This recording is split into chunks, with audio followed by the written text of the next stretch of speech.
या केकचा half part आपण काल बघितला. आता आज फक्त डेकोरेशन बघणार आहोत. व्हाईट कलरच्या क्रीमने फायनल फ्रॉस्टिंग करून घेतलं आणि त्यावर कोम स्क्रेपरने छान डिझाईन करून घेतली. त्यानंतर त्यावर एका लेडीचं कटआउट लावलं. हे कटआउट मी प्रिंट करून आणलं आहे बरं का. त्यानंतर त्यावर रेड आणि पिंक कलरची काही फ्लावर्स लावून घेतले आणि थोडेसे लीव्स लावून केक डेकोरेट करून घेतला. केकवर लावण्यापूर्वी हे फ्लावर्स थोडे वॉश करून ड्राय करून घ्यायचे आणि त्यानंतरच केकवर अप्लाय करायचे. केकच्या खालच्या बाजूला काही गोल्डन एडिबल बॉल्स लावून घेतले. छोटे मोठे अशा दोन्ही प्रकारचे गोल्डन बॉल्स मी इथे यूज केले बघा.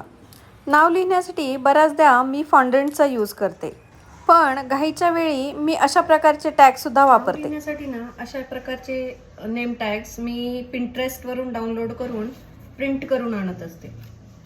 त्यामुळे नाव लिहायला खूप इझी होतं. तर अशाच प्रकारचं एक टॅग वापरून मी इथे नाव राईट केलंय बघा. या टाईपच्या ॲक्रेलिक स्टिकरवरती, ॲक्रेलिक टॅगवरती हे असे स्टिकर्स असतात.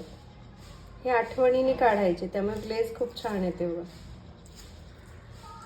आता तुम्ही याच्यातला आणि याच्यातला डिफरन्स बघू शकता.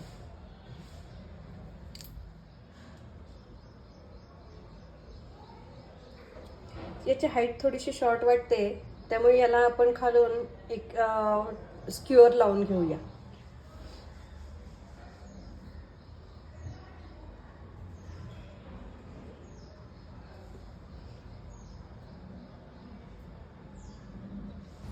आणि असा रेडी झाला आपला आजचा केक. कसा वाटतोय आजचा केक कमेंट करून नक्की सांगा. आवडतोय ना तुम्हाला? आणि माझ्या टिप्स आणि ट्रिक्सही आवडत आहेत ना, तेही कमेंट करून नक्की सांगा. व्हिडिओ आवडल्यास लाईक, शेअर आणि सबस्क्राईब करायला मात्र विसरू नका.